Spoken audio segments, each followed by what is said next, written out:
पिता और पुत्र और पवित्र आत्मा के नाम पर आमीन। आप सभी दर्शकों को जय यीशु। इन दिनों में हम लोग मिसा बलिदान में भाग नहीं ले पा रहे हैं, चर्च नहीं जा पा रहे हैं और कई लोग चिंतित भी है। हमारे परिवार से कई लोग, हमारे दोस्तों में से कई लोग गुजर गए हैं, हमारे साथ काम करने वाले कई लोग गुजर गए हैं कोरोना महामारी के कारण। हमारे पड़ोस में भी कुछ लोग गुजर गए हैं। इन सब बातों को लेकर हम चिंतित हैं और क्रिस्तीय विश्वासी चर्च में नहीं जा पाते हैं, मिसा बलिदान में भाग नहीं ले पाते हैं, इसको लेकर भी बहुत चिंतित है। मैं इस पर मनन चिंतन कर रहा था तो मुझे लगा कि शायद प्रभु ईश्वर इस अवसर पर हमसे चाहते हैं कि हम लोग मिसा बलिदान से ज़्यादा जरूरी बातों पर मनन चिंतन करें। बाइबल में कुछ ऐसे वचन है जिसके जरिए प्रभु ईश्वर ये बताना चाहते हैं कि बलिदान से ज़्यादा जरूरी कुछ बातें हैं। हम थोड़ा सा इन बातों पर मनन चिंतन करते हैं। शमूएल के पहले ग्रंथ के अध्याय 15 में हम देखते हैं कि ईश्वर इस्राएल के प्रथम राजा शाऊल को कुछ आज्ञा देते हैं, लेकिन शाऊल इस आज्ञा का उल्लंघन करते हैं और उसके बाद वे बलिदान चढ़ाना चाहते हैं। ईश्वर इससे अप्रसन्न होते हैं और इसी कारण नबी के मुंह से, नबी शमूएल के द्वारा प्रभु ईश्वर कहते हैं, क्या होम और बलिदान प्रभु को इतने प्रिय होते हैं जितना उसके आदेश का पालन नहीं। आज्ञा पालन बलिदान से कहीं अधिक उत्तम है और आत्मसमर्पण भेड़ों की चर्बी से बढ़कर है। यानी प्रभु की आज्ञाओं का पालन करना बलिदान से ज्यादा जरूरी है, बलिदान से बढ़कर है। यह हम लोगों के लिए भी लागू है। मिसा बलिदान में हम भाग लेना चाहते हैं, लेकिन प्रभु हमसे कहते हैं, क्या तुम मेरी आज्ञाओं का पालन करते हो? मेरी आज्ञाओं का पालन करना मिसा बलिदान में भाग लेने से ज्यादा जरूरी है। अगर तुम मेरी आज्ञाओं का उल्लंघन करते हो और बराबर मिसा बलिदान में भाग लेते हो तो इसका क्या मतलब निकलेगा? तो हम लोग इन दिनों में इस पर थोड़ा सा मनन चिंतन करें। नबी आमोस भी इस बात को हमारे सामने रखते हैं और कहते हैं कि अगर हम अन्याय करते हैं हमारे जीवन में, हमारे कार्यों में, हमारे दैनिक जीवन के विभिन्न पहलुओं में अगर हम अन्याय करते हैं दूसरों के साथ, फिर हमारी प्रार्थना प्रभु सुने, ये हम कैसे कह सकते हैं? हमारी प्रार्थना प्रभु नहीं सुन सकते हैं, क्योंकि प्रभु चाहते हैं हम दूसरों के साथ न्याय करें।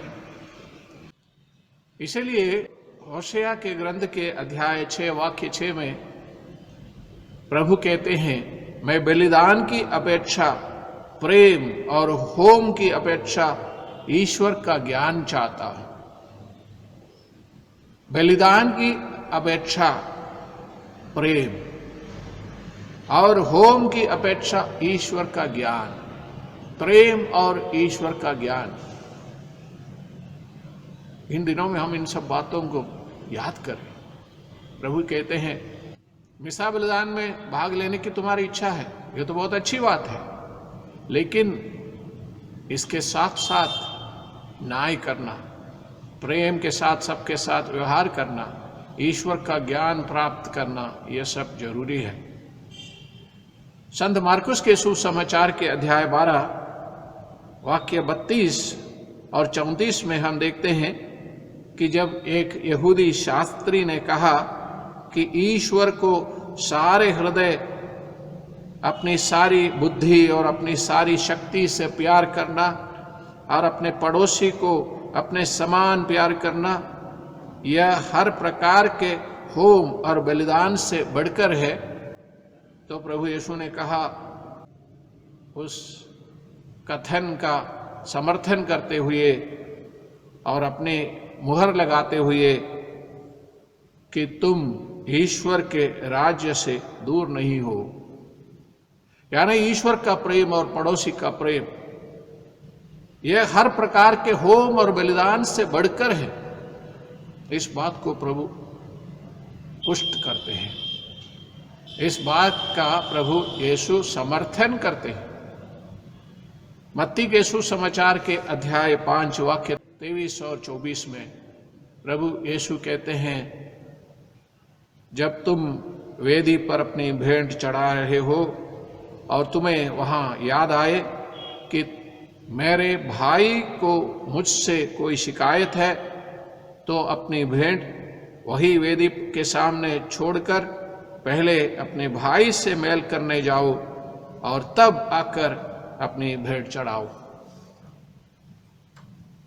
यानी तुम बलिदान चढ़ाने आते हो, लेकिन तुम्हारे भाई के साथ तुम्हारा रिश्ता, तुम्हारा संबंध ठीक नहीं है। तुम्हारी बहन के साथ तुम्हारा रिश्ता, तुम्हारा संबंध ठीक नहीं है। इसलिए उन संबंधों को पहले सुधारो, उन संबंधों को सुधारो, फिर आके बलिदान चढ़ाओ। क्योंकि दूसरों के साथ अच्छा संबंध बनाए रखना हमारे बलिदानों को ईश्वर के द्वारा स्वीकार किया जाने के योग्य बनने के लिए जरूरी है। संत लूकस के सुसमाचार के अध्याय 10 वाक्य 29 से 37 तक के वचनों में प्रभु यीशु हमको भले समारी का दृष्टांत सुनाते हैं। वहां पर भी इस बात पर जोर दिया गया है कि जो याजक मंदिर में वेदी की सेवा करते हैं, यानी प्रभु के बलिदान में लगे रहते हैं, और लेवी जो मंदिर से जुड़े हुए हैं, वे शायद बलिदान को भाई बहनों के प्रेम से ज्यादा महत्वपूर्ण समझते हैं। लेकिन समारी जो यात्री है वो ये समझता है कि मेरे लिए दूसरों की सेवा करना ज्यादा जरूरी है। हम जानते हैं कि इस दृष्टांत का मुख्य संदेश है कि हम पड़ोसियों की सेवा करें, लेकिन उसके साथ साथ ये भी संदेश हमें मिलता है कि हम बलिदान से ज़्यादा हमारे भाई बहनों को प्रेम करने पर, उनकी सहायता करने पर जोर दें। तभी हम अपने को क्रिस्तीय मान सकते हैं, तभी हम वास्तविक रूप में क्रिस्तीय बन सकते हैं। भाई और बहनों, इन दिनों में जब हम सामुदायिक प्रार्थना में भाग नहीं ले पाते हैं, मिसा बलिदान में शामिल नहीं हो पाते हैं, तो हम कम से कम इस पर मनन चिंतन करें कि प्रभु चाहते हैं कि हम दूसरों के साथ अच्छा व्यवहार करें। मिसा बलिदान से ज़्यादा जरूरी बातें हैं दूसरों के साथ न्याय करना, दूसरों से प्रेम करना, दूसरों की सेवा करना और दूसरों को हर प्रकार की मदद पहुंचाना। आइए हम इसी कृपा के लिए ईश्वर से विनती करेंगे। जय यीशु।